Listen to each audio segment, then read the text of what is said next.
I would like to welcome all of you to our second annual conference organized by IBS here in Warsaw. We call it Jobs Conference. I would like to thank the World Bank and the Development Grant Facility for actually giving us this opportunity to organize this conference.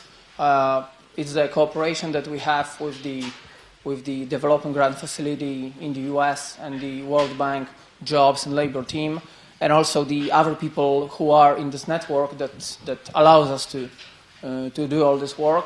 I would like to welcome in particular our friends from the network, Radhika Kapoor from India, Ben Starnwigs from Cape Town, you'll be speaking tomorrow, and also our guests from the World Bank, Marina, Chico Ferreira, and Omar Arias. And also thank you very much to all of you who submitted papers, who accepted our invitations to speak at the conference. And to all of you from Warsaw who are here with us to discuss.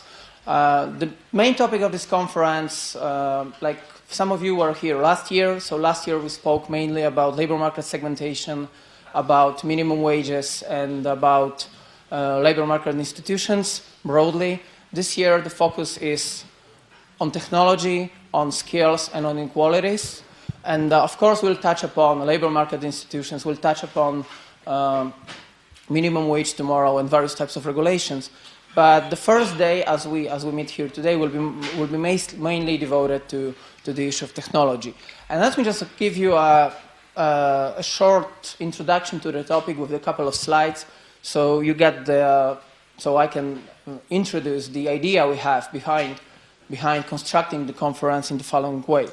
So the first issue is that we had actually that discussion with Omar yesterday, that basically these days the talk about the conversation that the research and the policymaking community has on the impact of the current technology on the labor market, that's basically getting, on the one hand, very popular and very hip. On the one hand, it's sort of fuzzy, so if you really want to talk about most of the talks that you can give, you can basically base them on a photo, and I'm going to do that the same. So does anyone recognize where the photo comes from? Iga knows it, but Iga saw it. No, people who saw it on my laptop last week, you don't really have the right to answer now. Back to the Future 2, yeah. Last week actually was the day that Back to the Future realized and or materialized. I think it was Thursday. And actually, I was looking at the photos from the movie and checking what kind of projections about the future from the, I guess, 1985 have actually materialized. And so fully robotized petrol station assistant is not there yet. So they sort of probably overestimated the technological progress when it comes to substituting for routine manual tasks, and also a little bit of non-routine manual tasks when it comes to technology, but we probably were not that far. What they missed completely is that probably if it's fully automized, it's going to be charged by electricity, not by fuel, but that's an American movie from the 80s, so it's not really that surprising. So what we are facing here is that we have a lot of discussions about technological change being skill biased or being non-routine or routine biased, substituting for routine and replicable types of tasks and jobs that we do, increasing the demand for non-routine tasks and jobs. But a few years ago, it seemed that it's going to be like a overrating narrative of the labor economics. Now there are much more and many more papers and much more evidence showing that the picture is not that clear-cut, that there are much more nuance and much more details into that narrative. But at the same time, we can see that the digital technologies and the ICT, they are really affecting most of the areas of our life, and also they are spreading much faster. This graph is from Frey Osborne report.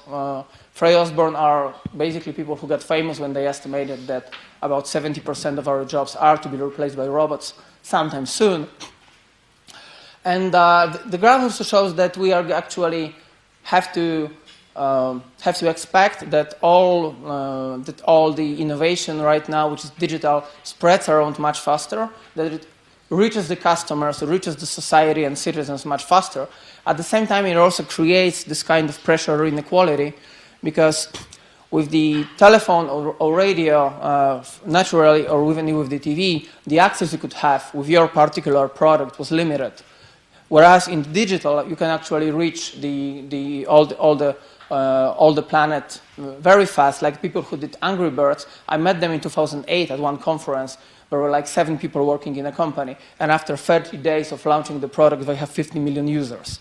We basically needed a new office, but they didn't really need like 1,000 employees anyway. They just needed a couple programmers to deal with the expectations of the market they have. At the same time, there is no point in like using any other.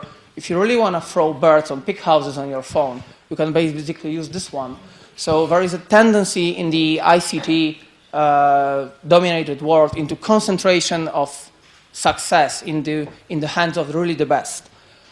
But at the same time, if you wanna subscribe to the polarization debate, you find out that the spread is not actually rising everywhere. This is a graph for Poland that we just did last week with colleagues of mine.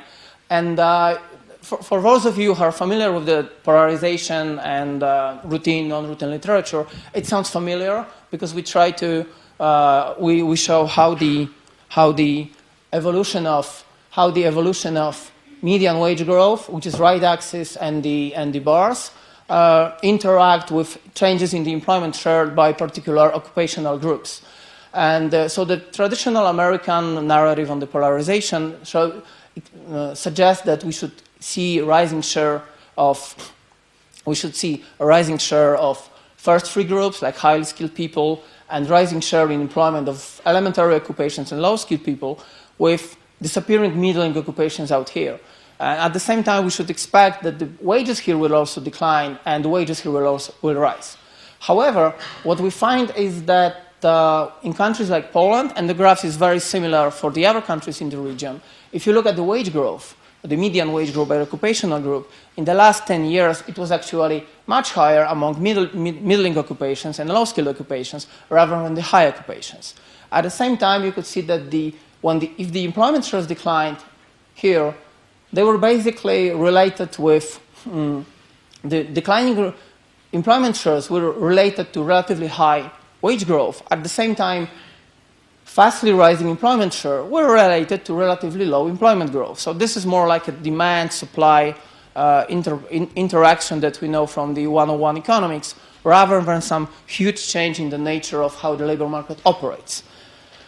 Nevertheless, it is widely accepted these days that employment and having work is often not enough for prosperity.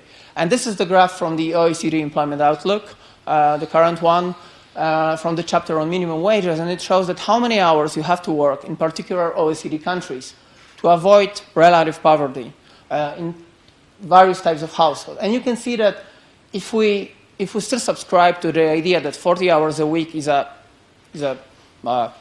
good working standard, then you can see that in several OECD countries, you actually have to work much more in various types of families, basically those which have a single earner family, to avoid poverty. So even if you're employed, and even if it's because of the OECD countries, probably quite productive employment, it's often not enough to escape poverty. That also means that the pressures which are put on the inequality and the shared prosperity and the inclusion on the labor market and in the society by the technological progress, they actually interact a lot with how the labor market institutions work in particular countries. That's why we will devote a lot of attention to the labor market institution, especially tomorrow. And at the same time, if the technological progress changes the way the skills operate on the labor market, then the process of how the skills are being formed becomes more and more important, or important in different ways. And we find out that in many cases, the place or the family that people are born in turns out a huge important determinant of what they do later in their life.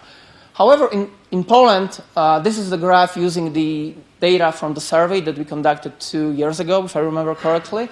And it shows how the occupation of 30-year-olds in Poland relates to the occupations that their father had 15 years earlier. So you can see that about 50% of people who had skilled cognitive jobs are children of a male who had skilled cognitive jobs when they were 15-year-old. So this is a half-empty glass, let's say. On the other hand, the glass is half full, at least in Poland, because every second person with a skilled cognitive job had a father who had a unskilled cognitive job or skilled physical job. So in some cases we don't really see, in some cases that's a positive, in some way it's a positive picture. But on the other hand, you can see that, let's say, almost 3/3 of the farmers are actually children of the farmers. So there is some movement in Poland, which we observe here, but probably that was a one-off phenomenon. And the question whether it will remain with us in that kind of mobile, intergenerational way is an open question. And I would like to stop here, and give a floor to Marina, who will give a short talk about technology as well, and then we will move to the proper presentation of the first session. One last thing that I would like to say: if any one of you is using Twitter, we have a hashtag. You need to have a hashtag these days. We also have a hashtag, and that's our account. So if anyone wants to share on Twitter, please use these too. Thank you.